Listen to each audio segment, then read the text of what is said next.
Mr. President, Israel is acting to defend its security. אדוני ראש הממשלה, יש פרשה חדשה. נתניהו והשבלולים בגינה. מה? ראש הממשלה, פרשת הכוסות המלוכלכות בכיור. זה בליינט.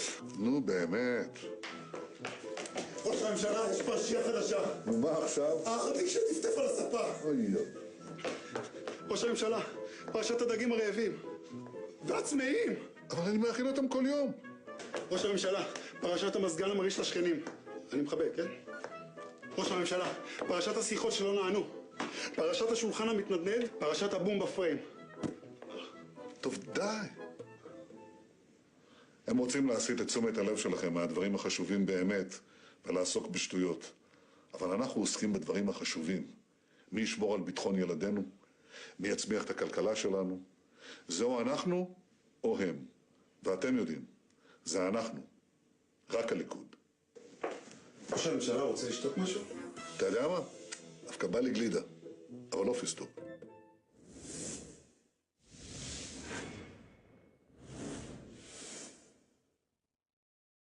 Hi, this is Tim from Moriel TV and Moriel Radio, here live from Aukland, New Zealand with Jacob Prasch, and this is This Week in Prophecy. Greetings, dear friends, and blessings in the one who saved us, the Lord Jesus. Welcome to This Week in Prophecy. Well, we are here once again. Most of world events this week in prophecy have not been on the Middle East, although there have been significant developments, as always, in the Middle East. The focus has generally been on events in the Western Pacific and in the Korean Peninsula. So let's begin there. The latest development is this. China has now stated it will remain neutral in a conflict between the United States and its allies and North Korea if North Korea initiates it. But if the United States and its allies attack North Korea preemptively in response to their threats, then they will intervene on the side of North Korea. This is exactly what happened in the Korean War. Mention the Korean War today and most people will look at you with a blank stare. At the time it was fought, just 5 years after World War II ended, everyone recognized it as a world-shaping conflict, a stark confrontation between the forces of democracy and communism. It began on June 25, 1950, when Soviet-backed Communist North Korea crossed the 38th parallel and invaded its U.S.-backed anti-communist South Korean neighbor. Within weeks, the communists had nearly absorbed the entire country. The United States at first was confused over whether it should or even could respond. America had slashed its military budget after the end of World War II and was short both men and equipment. It still had not awakened fully to the expansionist threat of Soviet Russia.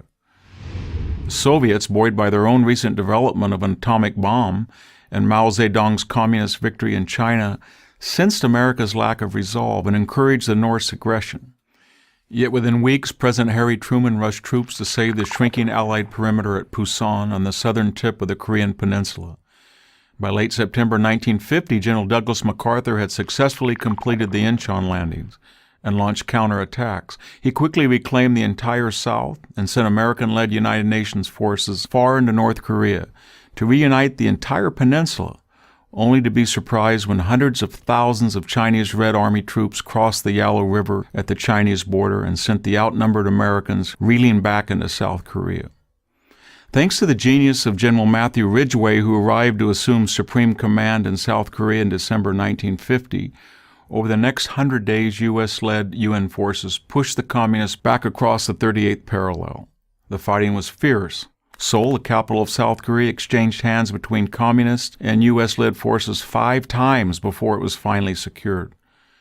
During the years 1952 and 1953, the war grew static, neither side able to deliver a knockout blow. Eventually, the conflict ended with a tense armistice in July 1953. For over the next 60 years, a Cold War persisted between the Stalinist North and what by the 1980s had evolved into the democratic economic powerhouse of South Korea. Over 35,000 Americans died in the Korean War. The war marked the first major armed conflict of the nuclear age, and one in which the United States had not clearly defeated the enemy and thus not dictated terms of surrender. Was fighting the Korean War and restoring the South without uniting the entire peninsula worth the huge cost in blood and treasure? The natural dividend of saving the South was the evolution of today's democratic and prosperous South Korea that has given its 50 million citizens undreamed of freedom and affluence, and has blessed the world with top-flight products from the likes of Hyundai, Kia, LG, and Samsung. South Korea is a model global citizen and a strong ally of the U.S., and stands in sharp contrast to the communist regime in the North that has starved and murdered millions of its own people and caused untold mischief in the world community. Had it not been for U.S. intervention and support to the South, the current monstrous regime in Pyongyang would now rule all of Korea, ensuring its nuclear-armed dictatorship even greater power and resources. When Harry Truman did everything he could to advance the cause of communism, allowing the Soviets to violate the Yalta agreements, withdrawing support of Chiang Kai-shek and allowing Mao to come to power in China, but then leaving the Korean War in a stalemate, firing General Douglas MacArthur. My fellow Americans, I want to talk to you plainly tonight about what we're doing in Korea and about our policy in the Far East. In the simplest terms, what we're doing in Korea is this: we're trying to prevent a third world war. The communists in the Kremlin are engaged in a monstrous conspiracy to stamp out freedom all over the world. If they were to succeed, the United States would be numbered among their principal victims. It must be clear to everyone that the United States cannot and will not sit idly by and await foreign conquest. The only question is, when is the best time to meet the threat, and how is the best time to meet it? The best time to meet the threat is in the beginning. It is easier to put out a fire in the beginning when it is small than after it has become a roaring blaze. And the best way to meet the threat of aggression is for the peace-loving nations to act together. If they don't act together, they are likely to be picked off one by one. Their aggression against Korea is the boldest and most dangerous move the communists have yet made. The attack on Korea was a part of a greater plan for conquering all Asia. I would like to read to you from a secret intelligence report which came to us after the attack. The report tells what a communist officer in the Far East told his men several months before the invasion of Korea. Here's what he said: in order to successfully undertake the long-awaited world revolution, we must first unify Asia, Java, Indochina, Malaya, India, Tibet, Thailand, Philippines, and Japan are our ultimate targets. There was no substitute for victory. We are very much reaping the repercussions of the misdeeds of the Democratic administration of Harry Truman and his Roosevelt-era carryovers. That's not a political statement. It's simply a historical fact. That is what happened, and that is how we got here. This policy of weakness was continued in the Pueblo incident by Richard Nixon, when characteristic weakness was demonstrated by the Nixon administration when the North Koreans committed an act of piracy on the high sea, seizing an American naval vessel. Weakness has never done anything. It is time for strength, but now the China factor comes into play. It is impossible to deal with the role of China in terms of trying to curb North Korea in isolation from trade policy with China. The two cannot be separated. For some time, we've been advocating a different approach than what has generally taken place. There are over $3 trillion in deficits from pre-Mao China owed to the United States in terms of Chinese government bonds. China has a dirty little secret they don't want anyone to know about. It's this: China owes the United States more money than we owe them. But for political reasons, both governments are ignoring that 100-ton elephant in the room, or should we say 100-ton dragon. Most people are aware of China recently surpassing the United States as the world's largest economy, owning a major portion of the United States national debt and the trade surplus it enjoys with America. But what most people don't know is that China owes Americans hundreds of billions of dollars in bond payments. Here's some brief history. It was American citizens and the United States government who made possible China's recent rise to power with its growing economic and military influence by buying Chinese government-issued bonds to help China's infrastructure. Between 1911 and 1942, China issued bonds, which were purchased by the United States government and many other governments, United States and foreign banks, and to people around the world, including U.S. citizens. The Chinese bonds were marketed competitively with other sovereign debt instruments of the day by Wall Street firms. They were trusted investments and promoted by many mainstream agencies and newspapers, including the old gray lady, the New York Times, then and still the national newspaper of record for the United States of America. China properly serviced the debt payments associated with these bonds until it became the People's Republic of China in 1949 and decided to intentionally default on the loans. This was an illegal act. Under international law, the money China owes on its defaulted American bonds is considered sovereign debt, and sovereign debt has no statute of limitations. Even worse than China's violation of the international laws behind sovereign debt, China appears to only pay off its debts for something in return.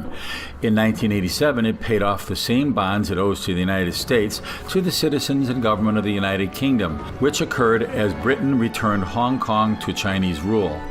So clearly, China has acknowledged it owes the money in its bonds and established a precedent by paying the United Kingdom.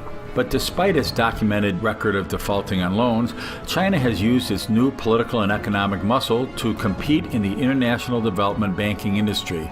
In early 2015, China launched the Asia Infrastructure Investment Bank, the AIIB, which is designed to directly challenge and circumvent the leadership of the United States and Japan over both the World Bank and the Asian Development Bank. Given these facts, as well as the legal precedent China itself created when it selectively paid off Britain in tandem with its solid economic world position, there is no excuse for China to refuse its fiscal responsibility to the government of the United States, as well as to the thousands of individual citizens who purchased these bonds and are still holding them, or in many cases their children or grandchildren are still holding them. There is currently no United States government entity organized to accomplish the task of settling this enormous debt with China, yet there is a private sector American organization planning to accomplish this mission with the assistance of the United States government. Since 2001, American Bondholders Foundation has legally represented the majority of the American bondholders and is closely working with members of Congress to solve this problem. The potential settlement could be the greatest American stimulus package ever created, and yet Americans would simply be settling an outstanding overdue debt with China. As America faces the biggest treasury debt numbers in world history, deadbeat China is now incredulously planning on issuing new international bonds to help their slowing economy. Since it will be against American and international law to buy any bonds from China until all previous bondholders' debts are settled, the United States should pay back its debt to China with those bonds and leave China stuck for the money that they owe the United States. This would put a serious dent in the already dented Chinese economy. However, Mr. Trump should carry out his campaign threat, as it were, to place a 25% import duty on all imports from China. It is time for the United States to stand up. Again, the issue with the Spratly Islands in the South China Sea, the issue with North Korea, and the issue of unfair trade practices by China cannot be dealt with as individual situations. They must be dealt with comprehensively in terms of Sino-American relations. Unless there is strong economic inducement, China will not do what needs to be done. But there is much more to it than this. We have to understand something. Most of the technology that has gone into the development of these missiles in North Korea, capable of reaching Guam and with the aim of reaching the United States, has come from China.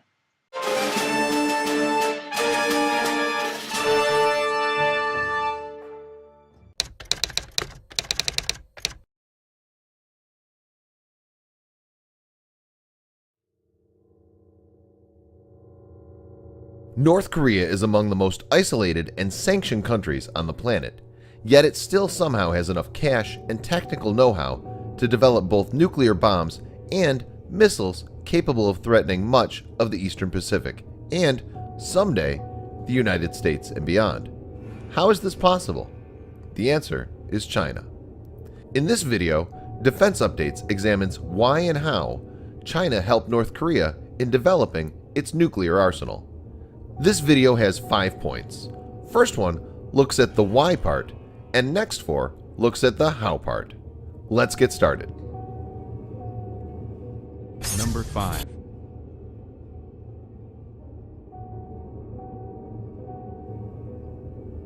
China has supported and reinforced North Korea military mainly because of 3 factors. 1. Shield to Japan.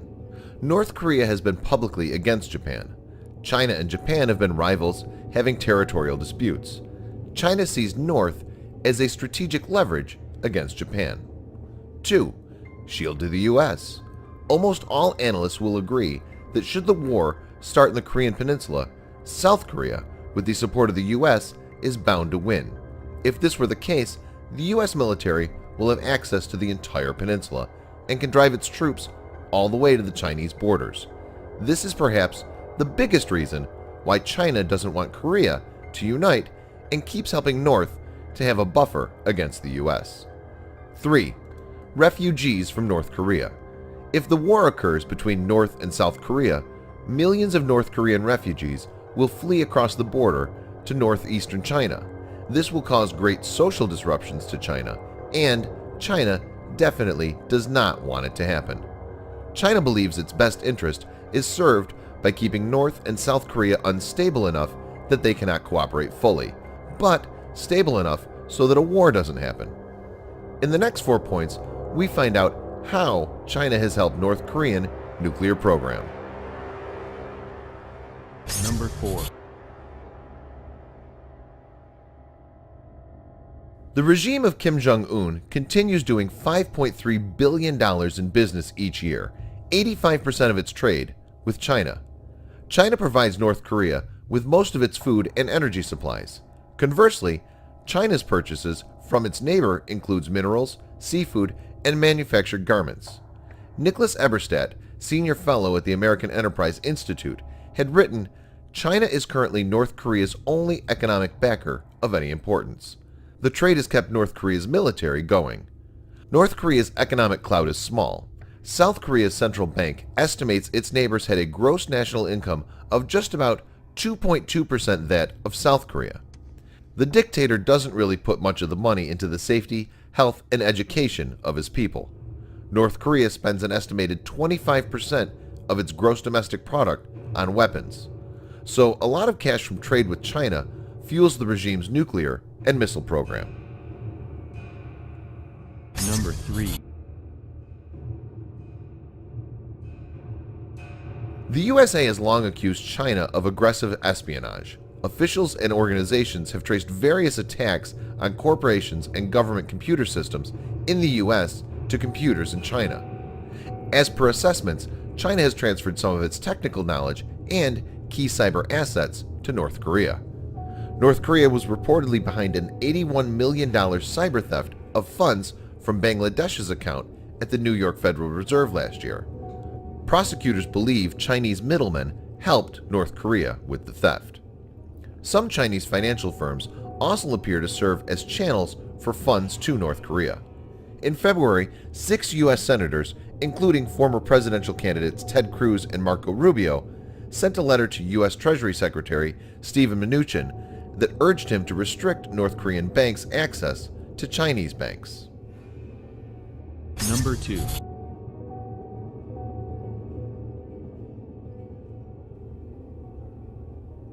Pyongyang revealed a mock-up of its KN-08 or Hwasong-13 ICBM during a military parade in 2012. 6 of these mock-ups, however, were being carried by 6 very real and purpose-designed 16-wheel missile transporter erector launchers made by the Sanjiang Special Vehicle Corp of the China Aerospace Science and Industry Corp. In order to design this launcher, Chinese engineers would have required extensive knowledge of the liquid-fueled KN-08 missile, perhaps having even aiding in its development. On September 9th of 2016, Pyongyang tested a 20 to 30 kiloton nuclear weapon, perhaps suitable for a warhead, and some estimate it could have 100 nuclear weapons by 2020. But it's China's launchers, perhaps up to 8 of them according to Japanese reports, that will give North Korea's ICBMs the mobility they need to conduct surprise nuclear strikes against the United States. China also provided North Korea its DF-23 project designs from the early 1980s, which is liquid-fueled, road-mobile ICBM. Apart from that, China has also sold North Korea a new precision-guided rocket artillery system and very likely a new 4th-generation anti-aircraft missile called KN-06.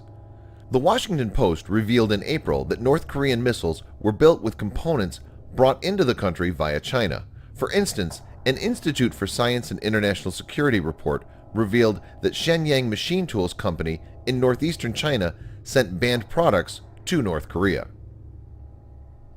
Number 1.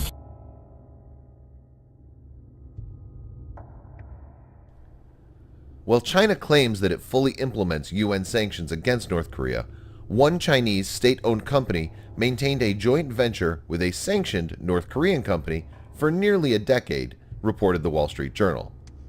China's Limat Corp and North Korea's Ryonbong General Corp established a joint venture in 2008 to mine tantalum, niobium, and zirconium, materials that can be used in nuclear reactors and missile technology.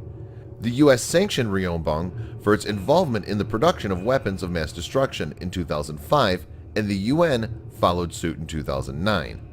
It's estimated 600 Chinese companies are engaged in trade with North Korea, and while much of that trade is likely legal, some may be in violation of international sanctions. Through its connections in China, the regime has managed to get its hands on technological components essential for weaponry. That's no secret. The media doesn't talk about it, but it's a fact. That technology largely comes from China. China has used North Korea as its surrogate. It doesn't want to have a standoff against the West on its own for trade reasons, so it gets a proxy to do it. That is why North Korea has been able to get as far as it has. What North Korea envisions is an accept it, just accept it, the way Truman did. They're banking on more Truman politics. That's why I talked about Truman. Just accept the fact that the Soviet Union is going to take over Eastern Europe in violation of the treaty and agreements at Yalta. Just accept the fact that China is going to be taken over by Mao. Just accept the fact that China is going to develop nuclear weapons, which happened later. Just accept the fact that China is going to develop a delivery system. Now it becomes just accept the fact that North Korea is going to have nuclear weapons, nuclearize the Korean Peninsula, and have a delivery system capable of hitting North America, as well as Japan, South Korea, Guam, etc. Just accept it. Let these little players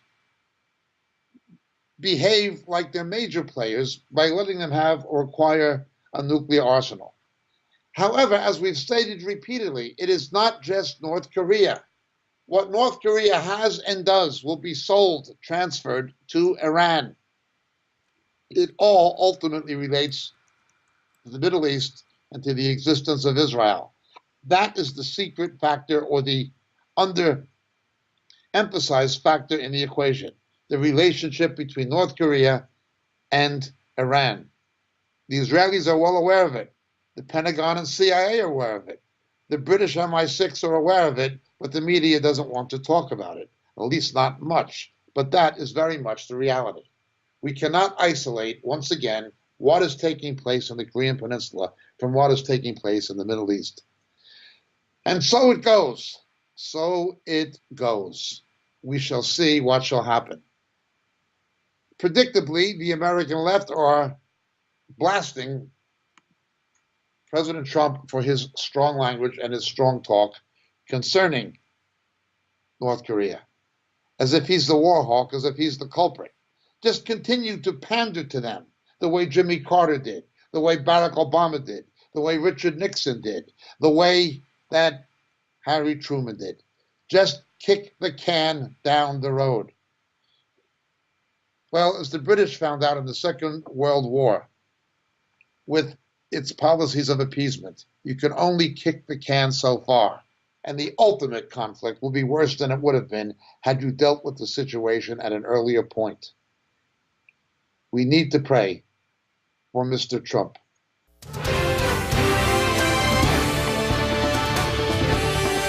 Welcome to Inside Politics. I'm Dana Bash. John King is off. Are we barreling towards the brink? President Trump is warning North Korea of fire and fury after a U.S. intelligence assessment that Kim Jong-un can put a nuclear warhead on top of his missiles. North Korea best not make any more threats to the United States. They will be met with fire and fury like the world has never seen. Pyongyang, which knows a thing or two about saber rattling, claims it is now examining strike plans to hit Guam, a U.S. territory. The president's advisors say his refusal to back down is meant to end what they call extortion that happened under the watch of 3 administrations that preceded him. But while Trump is promising to respond with never-seen-before power, his rhetoric sounds very familiar to other ominous speeches, the likes of which we have seen before, like this address from President Harry Truman during World War II announcing the first time America used nuclear weapons. If they do not now accept our terms, they may expect a rain of ruin from the air, the like of which has never been seen on this earth.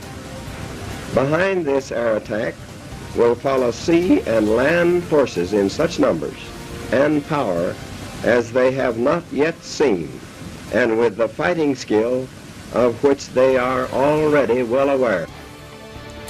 Here to share their reporting and their insights, Michael Shear of the New York Times, Abby Phillip of the Washington Post, the New Yorker's Ryan Lizza, and the Washington Post, Karen Demerjian. And CNN's chief national security correspondent, Jim Sciutto, joins me now to talk about what is going on, the latest situation, the latest information you're getting from your sources, I should say, with this situation. Jim, you spent a lot of time, you lived in Asia, so you understand the complexities of this and the kind of nature of this very difficult diplomacy. What are you hearing? Well, it seems to be a very public and very deliberate walk back or clarification, you might say, of the president's comments yesterday. Military officials telling us that there are no plans for additional military steps or deployment of resources, for instance, to Guam, which is what North Korea threatened to strike with medium-range ballistic missiles following the president's tough talk yesterday. We did hear from the commander of U.S. Missile Defense Forces today saying that he's confident that U.S. missile defenses could handle a North Korean ICBM, but then also from the top U.S. diplomat, Secretary Tillerson, during his trip. He said the following to reporters on his plane. Again, a very different message than the one you were hearing from the president yesterday. I think what the president was doing is sending a strong message to North Korea in language that Kim Jong-un would understand, because he doesn't seem to understand diplomatic language. We're hopeful is that this pressure campaign, which the entire world now has joined us in, and with the engagement of China and Russia, 2 of North Korea's closest neighbors, that they can begin to persuade the regime that they need to reconsider the current pathway they're on. It's interesting now, Dana, because even administration officials are saying today that the president's words yesterday were not planned fire and fury, that it was not surprising, but not an expected formulation or an intentional new American threat with some meaning behind it. And just to be clear, when you look at the military options here, and we've said this many times on the air before, they are not only horrific in that you have the chance of enormous collateral damage, civilians in South Korea, U.S. troops stationed there as well, but there's also a handicap here in that U.S. intelligence inside North Korea is not great. They don't know for sure where all the nuclear forces are buried, as it were, where they are hidden. That's by design. North Korea has mobile launchers. They move them around. They're buried underground. So that hampers the effectiveness of any military option as well going forward. Jim Sciutto, thank you so much for that reporting. And President Trump's promise of fire and fury came without a clear distinction of what would push him to act. But some Republicans see a red line. President Trump has basically drawn a red line, saying that he'll never allow North Korea to have an ICBM missile that can hit America with a nuclear weapon on top. He's not going to let that happen. And let's bring it around the table now. Michael, look, this is something that was a little bit jarring because we're not used to hearing presidents speak like this vis-a-vis North Korea. Is it your sense that the president had this in his prepared remarks, so that he very carefully calculated this, as one maybe should do or historically does with something this delicate, or was he being Donald Trump and just kind of going with his gut? So my sense is that the administration, has been frustrated broadly with what they would consider maybe the passivity of previous administrations and the way they've been handling North Korea. I don't get the sense, and I don't think we have reporting that suggests that this was the specific remarks were kind of a well thought out, kind of thing that went through a process, a national security process that ended up in those particular words. Look, I think part of the issue here is when you bluff, when you're playing poker and you bluff, one of the worst times to bluff is when your opponent is not a rational player and is not going to back down, thinking through the sort of... And Kim Jong-un is anything but rational. Anything but. And so I think that's the thing that a lot of people are reacting to is, is this the right moment to sort of promise fire and fury when you're not necessarily going to be able to follow through. That's the sentiment that we heard from Senator John McCain, who's the chairman of the Armed Services Committee. Listen to what he said about the president's statement. I take exception to the president's comments because you got to be sure that you can do what you say you're going to do. In other words, the old walk softly but carry a big stick. He loves to quote TR. What's interesting about what Trump did yesterday was that the red line that he drew was actually at the point of threats, which is one of the things that surprised people. That he basically said to North Korea, if you make threats toward us, we will respond. Mm-hmm. The problem is North Korea makes threats virtually every day. Mm-hmm. So if you're going to draw a red line, a lot of people said that's really not the place to draw it. Otherwise, you're going to end up doing exactly what Trump says he doesn't want to do, which is say that he's going to there are going to be consequences for actions, and then not follow through on it. And then they did threats. This is why there's no way that this was a well-thought NSC-approved policy.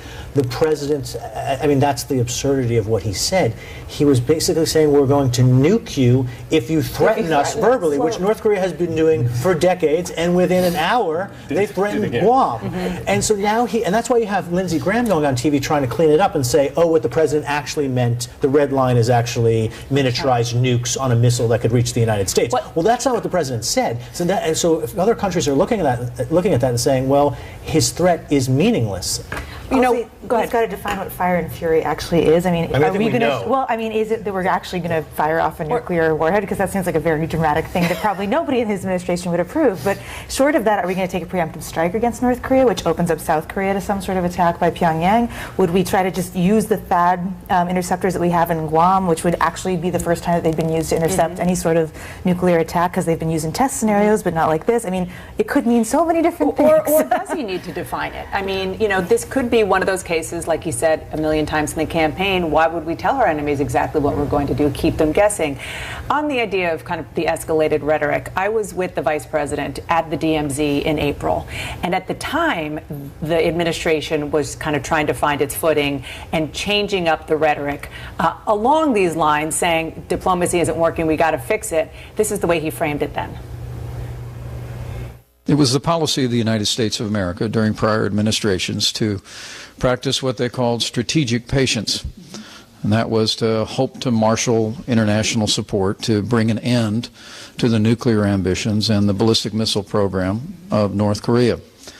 That clearly has failed. And the advent of nuclear weapons testing, the development of a nuclear program, even this weekend to see another attempt at a ballistic missile launch, all confirms the fact that strategic patience has failed.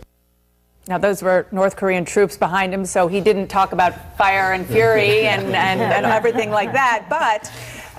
But you know, he does have a point, and I thought so at the time that I went to the region with the last Republican Vice President, Dick Cheney, in 2006, and he was talking about the six-party talks. Didn't work. The Obama administration tried diplomatic policy. Didn't work. The Clinton administration before then. So they do have a point that changing it up, I mean, why not? Yeah, I mean, I think that, look, they're right to say, to your point, that nothing has worked in the past. That is true. We are at this point because nothing has worked. The question is, are we proceeding forward with a clear strategy? Perhaps there is a clear strategy among Trump's national security advisors, but the president going off the cuff and doing something that may or may not be a part of that strategy is really alarming in a situation when you're talking about nuclear warfare here. No question. The other theory is that maybe this is a theory being ascribed to a statement kind of ex post facto, but let's just go with it for a second, that the president was trying to send a signal to China. That, you know, you got to step up here. You know, if you don't do this, this is your backyard. It's your region. You know, right. if this really gets out of hand, it's going to be your problem. Escalating tensions, so that the Chinese would say, well, "Wait a second, this is getting out of hand. Okay, maybe we should do X, Y, and Z." If that was the strategy, probably the statement probably would have been a little bit more well thought out. And I think this is one of the reasons why all of the focus on White House chaos and whether the chief of staff is strong or not, and all of this dysfunction in this White House that sometimes we in the press get attacked for as just, you know, soap opera or gossip. But this is why that stuff matters. Mm-hmm. Having a well-functioning White House with a good process produces presidential statements that are clear and effective and have a strategy behind them. When you don't have any of that, you have the president just going out there and seeming to wing it. He's been less than wise, and he's been somewhat less than forthcoming in his campaign pledges. Certainly to relocate the embassy to Jerusalem, certainly his failure to stand up to human rights abuses and the sponsorship of radical Islam by the Saudi Arabians. Certainly. But not least of all, his appointment and continued tenure of H.R. McMaster, a former general, as National Security Advisor. McMaster is pro-Iranian treaty. He's basically an Obama carryover. This week, he has vindicated or attempted to vindicate Susan Rice, the woman who went out and gave the false statements on 5 different media outlets that the terrible episode that took place in Libya was the result of a video put out that offended Islam, when in fact it was the September 11th attack. The lie of Obama, the lie of Hillary Clinton, the lie of the Obama administration that was voiced, having its spokesman in Susan Rice. And McMaster says he's going to continue her access to classified material. Why would you give access to classified material to somebody who 5 times on a Sunday morning, 5 times disseminated lies in the mass media, 5 times, who's a carryover from, who was a kingpin or a queenpin in the Obama administration, by McMaster's, who basically is a carryover from it. This is something that makes no sense. Is President Trump being stupid? Is he being naive? Is he being blackmailed? I do not know. But there is something wrong. McMaster's needs to be replaced by someone like John Bolton or Congressman Adam West. This man should not be allowed to remain in the position he's in. He's serving the interests of Iran and of the Obama regime in its residual position within the White House. The carryovers. Why is Mr. Trump being so thick? It is also probable, not only not improbable, but probable, that some of the leaking that is taking place within the Trump White House is related to Mr. McMaster's or his staff. It is not simply improbable, it is probable. Why is this man not being removed? Again, Mr. Trump is not being wise, and he has not been as forthcoming as he should have been in keeping his campaign pledges. Nonetheless, we desperately need to pray with him in his management of the situation in Korea, and he needs to realize the realities of dealing with China. Because we can pay them back with debt they owe us, because we can place an embargo on them, because the trade imbalance is in their favor, we have leverage over China. That leverage will be eroded if we do not stand up to China. If you stand up to China, North Korea will fold like a cheap suit. There may be a need for military conflict. Mr. Trump made it clear if they attack Guam, and the Secretary of Defense, Mad Dog Mattis, made it clear if they attack Guam, it'll be the end of their regime. The United States will destroy them. This has provoked the Chinese response. But remember, it is ultimately, in the spiritual realm, related to Daniel chapter 10, to the conflict between the Prince of Persia and Israel this week in prophecy. Let's press on, going now to the Middle East. Alan Dershowitz, the American juridical academic, has spoken out and said something that we said last week in prophecy. It's interesting that we said something of a juridical nature before Alan Dershowitz said it. That doesn't happen too often. He's a very perceptive individual. But he followed through and confirmed something that we said this week in prophecy, last week on This Week in Prophecy, that there is a legal game that is politically motivated underway in Israel to depose Benjamin Netanyahu, akin to what the left wing of the Democratic Party and the mainstream media are attempting to do with Mr. Trump in the United States. Unable to win democratically at the ballot box, unable to win the election, they are seeking legal means to attack Mr. Netanyahu precisely the way they are doing with Donald Trump, inclusive of the use of fake news and convening of prosecutory bodies. Mr. Mueller, who is a creature of the swamp, proverbially, he's a swamp rat from the word go. He was one of the people responsible for licking the boots of the Saudi Arabians and of the Council of Islamic American Relations and removing language describing Islamic terror from the training manuals of the Federal Bureau of Investigation and other federal agencies. He's a swamp rat. He's a Saudi bootlicking, Bush-esque creature of the Washington establishment. He's no good for the national interest whatsoever. Never has been. Nonetheless, people naively spoke positively of him as they did of Mr. Comey. Notice the same people who spoke well of Mr. Comey no longer do. Well, the same is true of Mr. Mueller.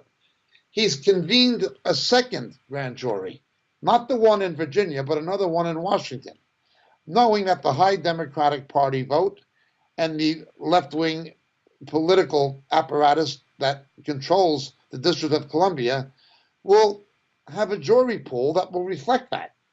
It's a setup of a politically motivated prosecution. For sure, there are questions about so-called General Flynn. He was a bad egg. He was involved with Turkey. He was somebody who Mr. Trump got rid of and should have. But that should be the end of it. If there should be a prosecution of Mr. Flynn, by all means, go ahead and do it if the evidence is there.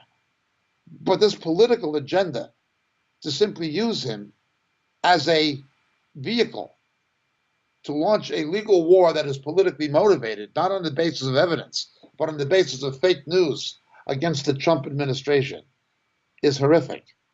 If Mr. Trump fires Mr. Mueller, which he can do, it would remind people of what Richard Nixon did with the special prosecutor and would politically be detrimental to his own interests. This shows the desperation, the hypocrisy, and the corruption of the Democratic Party in the United States. There were solid reasons to bring articles of impeachment against Barack Obama concerning an illegal treaty with Iran, acts that were in effect tantamount to treason, not legally, but in what they accomplished. Some would say it was treason. His hot mic statements that he would be in a position to make concessions to Russia after the election or after his re-election. Nobody wanted to impeach him or ask any serious questions about it. The CNN, the Southern Poverty Law Center, the mainstream media, Democratic leadership of the House and Senate had no problem with it. Again, dual standard, hypocrisy, and corruption. Now, so far, the Democrats have lost every congressional election since the election of Mr. Trump. But again, the battle is not political or even legal. The battle is spiritual. Please pray for Mr. Trump. He has made a number of mistakes and failed to keep a number of pledges that he should not have. We're still waiting to see those 28 pages censored by the Bush administration showing Saudi involvement with Al-Qaeda in the role of funding the organization responsible for September 11th. Why are the Saudi Arabians not being held financially responsible? Why is there not a freezing of Soviet assets Why is there not a freezing of Saudi assets in the United States? There's over $1 trillion that can be frozen and should be. Nonetheless, let's move forward. Continue looking at this. Some events this week have been surprising, one of which took place in Great Britain. A group of National Trust volunteers, National Trust, if you're not British, is a government body that looks after national monuments and heritage sites of historical and cultural interest in the UK. But it is reliant not on professional staff, but on volunteer staff, some of whom are professional. It's run largely by volunteers with a small operating staff, and many of the volunteers are professional people themselves. A group of National Trust volunteers refused to wear gay pride badges, as was required by the National Trust, to promote the homosexual, lesbian, same-sex agenda. And a very good morning to your good selves. Now, I have to thank one of my very special Facebook and YouTube buddy friends, Paul William John Price, for triggering me on Friday with this. National Trust volunteers banished to backroom chores if they refuse to wear gay pride rainbow flag. Now, there is a follow-up story to this. But bear with me, boys and girls. I did make several attempts on Friday to do this, but when I replayed it back to myself, I thought maybe I shouldn't upload this. So I let a reasonably chilled weekend help reflect on how I was going to do this vid. And here we are, Monday. For nearly 40 years, the vibrant rainbow flag of the gay pride movement has come to represent diversity and tolerance.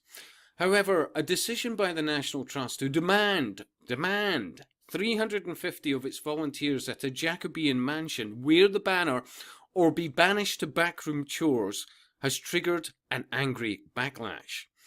Bosses at Felbrigg Hall in Norfolk wrote to their army of volunteers asking them to all wear a lanyard or badge displaying the rainbow flag to welcome lesbian, gay, bisexual, transgender and queer visitors. The email seen by The Telegraph reveals that those who refused would not be allowed to meet and greet guests to the 17th century hall, would you believe? The move was part of the Trust's Prejudice and Pride campaign, marking 50 years since the decriminalisation of homosexuality. But it was mired in controversy when the Trust outed, would you believe, Robert Wyndham Ketton Kremer, the late owner of the hall, last month in a short film by that terribly precious and in and out of Twitter individual Stephen Fry. Relatives and godchildren of the country squire wrote to the Telegraph complaining that the intensely private historian and poet who died in 1969 should not have been outed. Fair play, I would agree with them.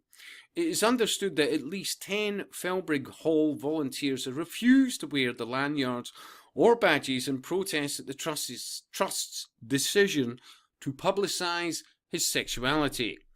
Mike Holmes, who has volunteered there for 13 years, said those in open revolt were not homophobic, but simply annoyed, translated, pissed off, that the Trust had strayed beyond its role as guardian of the country's heritage. Wyndham would have turned in his grave to know what's happening, Mr. Holmes, 72, said. He was an intensely private man. He was never open about his sexuality. The National Trust looks after grounds and buildings. They do not have the right to research their benefactors' private lives to suit the needs of a marketing campaign. Translation, agenda. It's abhorrent. This is not about the squire's sexuality. I am not homophobic, and that's not what this is about. I love Felbrigg Hall, and I think nobody could say the volunteers aren't the greatest advocates for the place. There's a group of about 10 of us who have volunteered for more than 10 years, and we've now been told that if we don't toe the line, we can't do our jobs. The arrogance of that. Eh? People are, believe me, I am being far more polite in this vid than I was on Friday. People are getting ill over this. They're losing sleep because they're missing out on a big part of their daily lives and doing something they love so much. Another volunteer who did not want to be named said she had not signed up for any shifts during the summer Prejudice and Pride campaign when volunteers and the 48 staff are required to wear the rainbow flag colours. An email written by Ella Akinlade, the general manager at the hall, said, "The use of the lanyard and badge was an attempt to send a very clear and visible sign to visitors that they support the LGBTQXY bloody Z community who shaped many of the Trust's properties. To coincide with the campaign, we would like staff and volunteers to wear the rainbow lanyards or badges, as this is an internationally recognised symbol of inclusivity," she says. However, we appreciate that we have not given everyone much time to think about this. Ideally, we would have had more time to introduce the programme. Yeah, mind control. But this has developed very quickly. We respect people's decision to opt out of wearing the lanyard. If this is the case, please come and talk with us. And during this period, we will ask you not to be on duty in a visitor-facing role. Unreal. That wasn't what I was saying on Friday, trust me. By wearing the lanyard, we are sending a clear message of welcome to all our visitors. In a statement, Annabel Smith, the Trust's head of volunteering, said staff and volunteers sign up to the organisation's core ambition, adding that the Trust was committed to promoting equality of opportunity and inclusion. She said, as part of our Prejudice and Pride programme, our staff and volunteers are wearing rainbow badges and lanyards as an international symbol of welcome. We do recognise that some volunteers may have conflicting personal opinions. However, whilst volunteering for the National Trust, we do request and expect individuals to uphold the values of the organisation of which we've infiltrated and used to create our own agendas, is what I would add to that. We encourage people with any concerns to chat to our team. The rainbow flag was designed by San Francisco-based artist and gay rights campaigner Gilbert I'm an Occultist Behind the Scenes Baker in the late 70s. It features up to 8 colours, including hot pink, ooh, which represent sex, life, healing, sunlight, nature, art, serenity, and spirit. Yeah, and they're not occultists? Do me a favour. They were prevented from having any interaction with the public. Well, they fought it, and they fought the National Trust. The National Trust has backed off. Finally, some people in the UK have stood up against the bullying of the homosexual lesbian lobby and the basically mob-like tactics they're quite capable of engaging in for purposes of intimidation. May this spread throughout Britain and to other countries. In the United States, the Taylor Force Act that we spoke about last week in Prophecy is now being supported by some Democrats in the Senate, including Senators Mendez and Senators Charles Schumer. Mendez is not such a bad Democrat. Schumer, of course, is. Nonetheless, the fact that there is bilateral support is a positive sign. It shows that the United States government and the Congress are fed up with the Palestinian Authority funding, rewarding Islamic terrorists who murder Jews and Americans. May this law pass. We urge people to pray it passes and to email their senators, U.S. senators, demand support for the Taylor Force Act. Well, let us continue. In Canada, things have not been so positive. Oman al-Abed murdered a family of Jews, and he's receiving, via his family, $3,000 US a month, a huge amount of money in the West Bank. More than Jewish Israelis earn an income generally, certainly more than Arabs earn an income. $3,000 a month, basically being rewarded. His family is being rewarded, or he's being rewarded by his family for an act of murder, for an act of terror. Where is this money going to? Going to the families of terrorists and to the terrorists via their families. Where is it coming from? Canada, the United States. The United Nations Relief Works Agency, specially established to operate in the Middle East, we referred to it before. It's outside of the High Commission of Refugees. Saw funding cut by the government of Mr. Harper, the former Prime Minister of Canada, because they were funding radical Islamic terrorists and rewarding terrorists, or funding the Palestinian Authority who was doing so. Justin Trudeau has restored the funding, however, requiring the Canadian taxpayers to reward terrorists. This opens the door to an Obadiah 15 type judgment. We've already seen Islamic terrorist attacks in Canada, including in their parliament in Ottawa. They will reap what they sow if Mr. Trudeau is not stopped. But he continues, and he continues rather relentlessly. The United States is acting. But unless there is a deposing of Justin Trudeau in Canada by the Canadian voters, it's not likely that Canada is going to relent from funding the Palestinian Authority in its efforts to financially reward terrorists and murderers. This is quite sick. It's very, very distressing. But again, all of these things reflect a spiritual conflict. We urge prayer for Benjamin Netanyahu. He may wind up facing bribery and corruption charges, but the allegation has been the evidence is so scant, they're not likely to get a conviction. Again, it is politically motivated to force him out of office. Among those who are acting against him are the Israeli actress, Rivka Mikeli. Now, she's well known in Israel. Well, it's the same thing you see here with people like Madonna and Hollywood has-beens, Rosie O'Donnell and people like this, bringing in celebrities who are left-wing in their orientation, acting on fake news, and becoming increasingly radical in their demands to get rid of Mr. Netanyahu, just as they do in the United States with Mr. Trump. Much of this attack is led by the left-wing Israeli press. There is a left-wing Israeli press in Israel. It seems that the pilot of this, the navigator, is Yoav Yitzhak, again, a left-wing journalist who are totally committed to seeing the end of Mr. Netanyahu's government.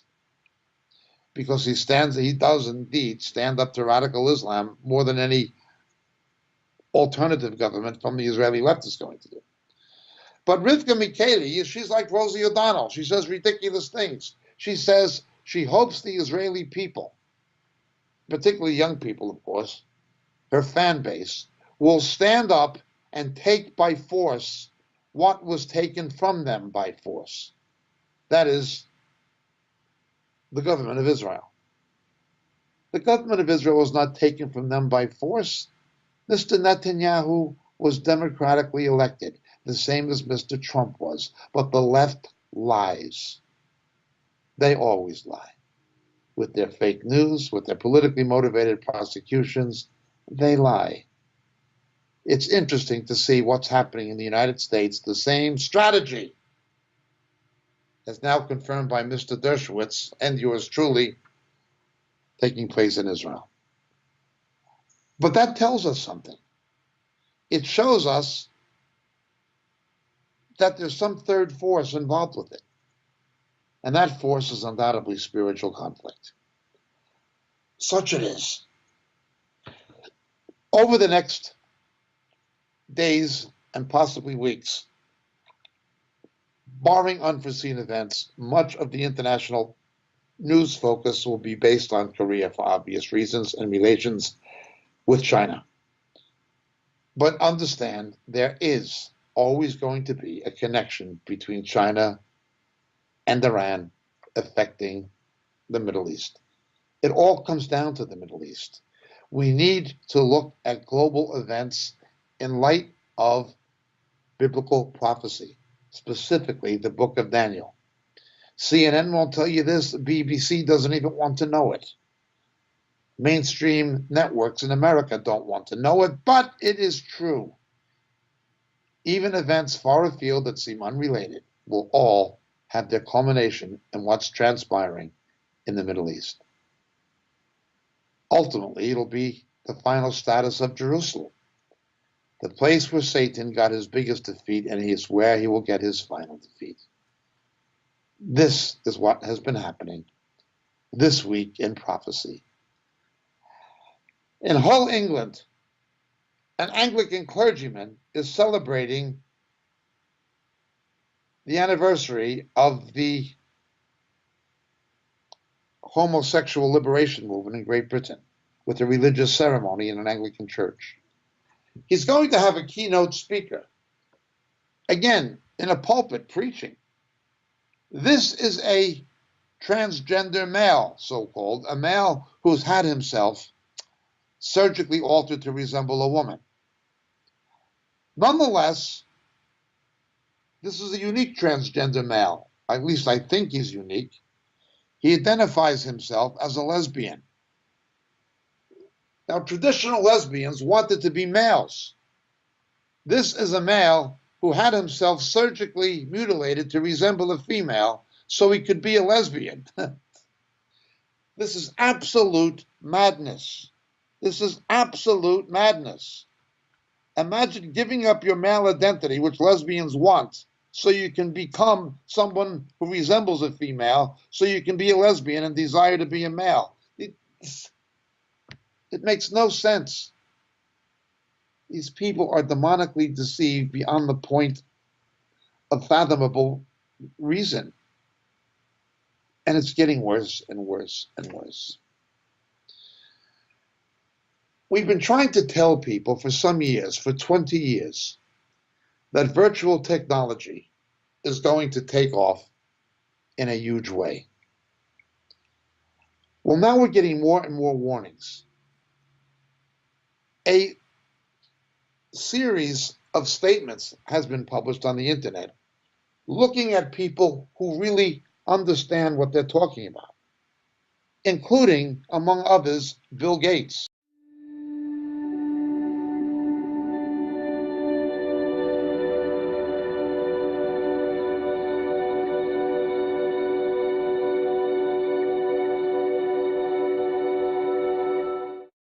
Baidu's chief scientist Andrew Ng recently said during an interview that worrying about the dark side of artificial intelligence is like worrying about overpopulation on Mars.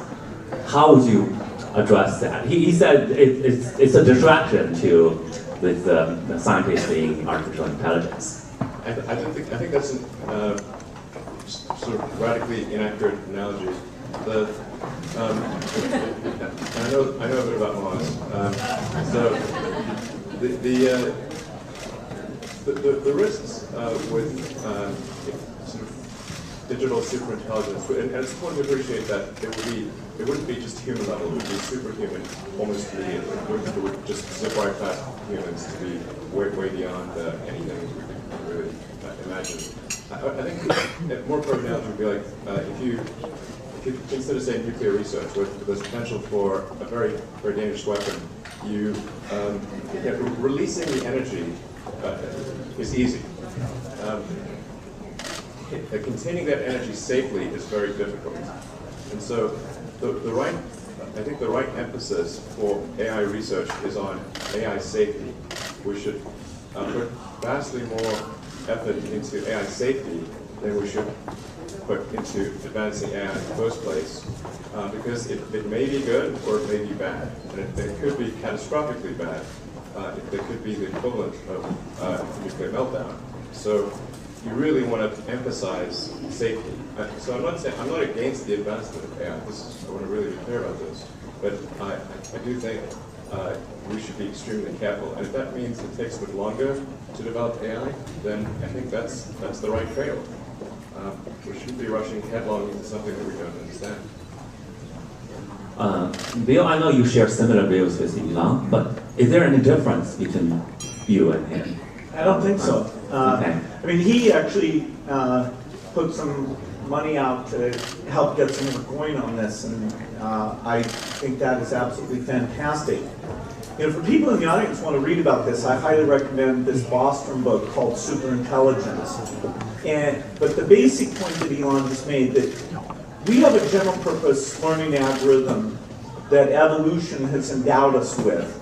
And it's running in an extremely slow computer. Very limited memory size, ability to send data to other computers. We have to use this funny mouth thing here. But it's also whenever we build a new one that starts over, it doesn't know how to walk. It's a really long root process. So believe me, as soon as this algorithm, taking experience and turning it into knowledge, which is so amazing, and of course we have not done in software, as soon as you do that, it's not clear you'll even know when you're just at the human level. You'll be at this superhuman level almost as soon as that algorithm is implanted in silicon.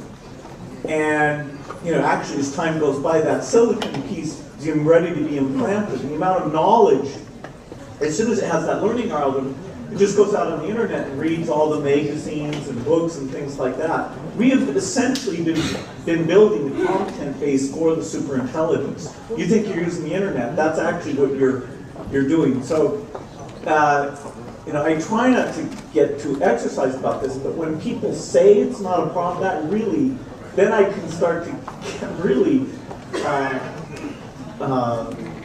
in a point of disagreement. How can they not see what a huge challenge this is? Professor Stephen Hawking, you've got this new communications system. What was wrong with your old system? My old system worked well, and I wrote 5 books with it, including A Brief History of Time, which was on the Sunday Times bestseller list for over 5 years, longer than any other book. The Bible and Shakespeare don't count, apparently. But my old system had a rather primitive system for predicting the next word. Now Intel have written a new program, ACAT, which uses predictive text to speed up writing. What was the thing that you most wanted changed about the old system? It was the next word predictions I most wanted changed. ACAT offers a list of predictions based on an analysis of the English language and my previous usage. It also has facilities for handling email and internet, and for switching windows.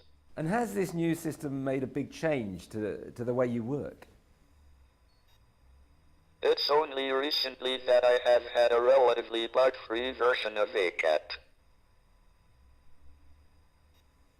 I expect it will speed up my writing considerably. Now, the one thing it hasn't changed is your voice. Why did you not want your voice changed as well? The first speech synthesizer I had was almost unintelligible. But then I got a speech synthesizer, which was designed for a telephone directory service. That voice was very clear, although slightly robotic. It has become my trademark, and I wouldn't change it for a more natural voice with a British accent. I am told that children who need a computer voice want one like mine. On a wider question, how long have you had an internet connection, and how has that transformed your life?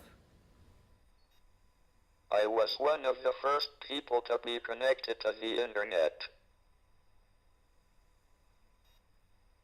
Paul Ginsburg launched a website, xxx.land.gov, for physics preprints in 1991, at the start of the internet.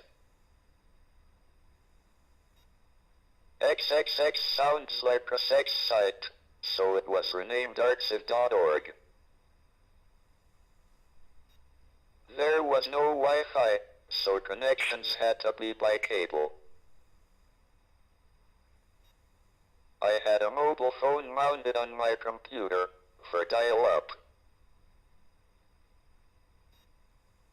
The internet has speeded up communication and research, but at the high price of invasion of privacy.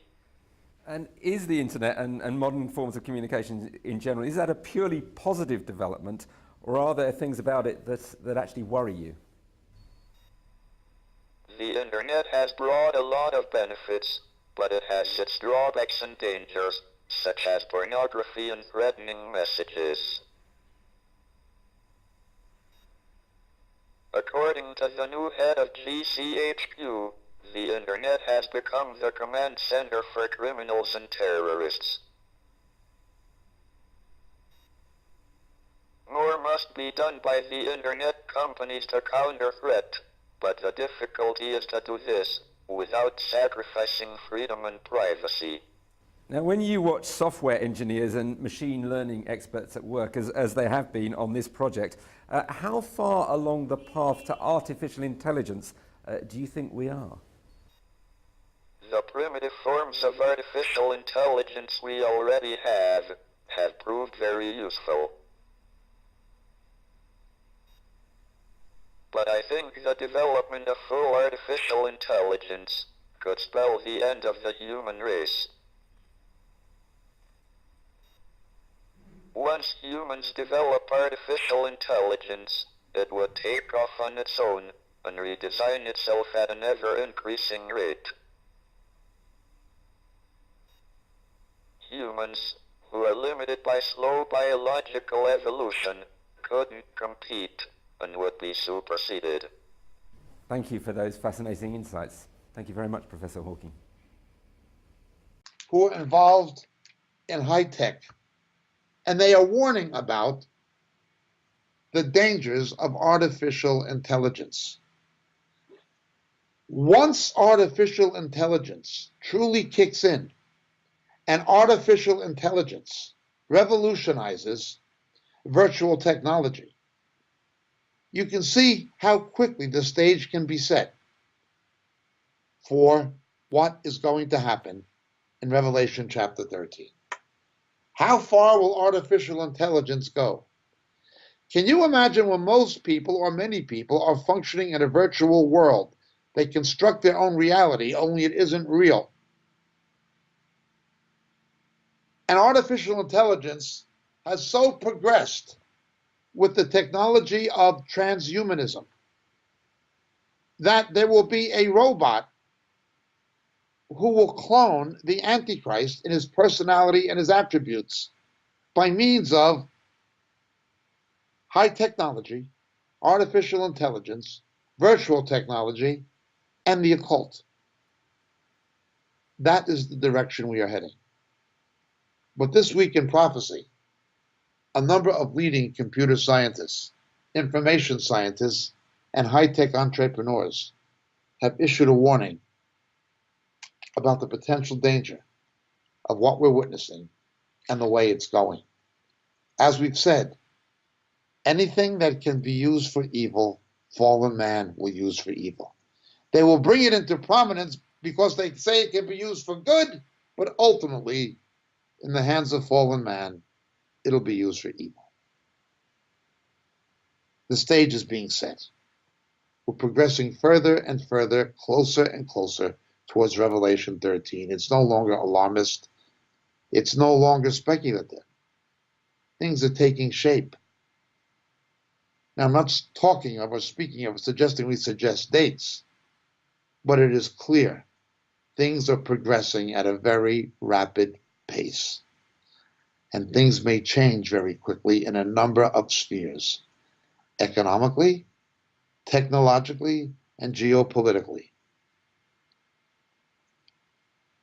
This week in prophecy has once again underscored that even more acutely than the previous week in prophecy. Coming to you from Aukland, New Zealand, this is Jacob Prasch for This Week in Prophecy. God bless. Lord willing, see you next week.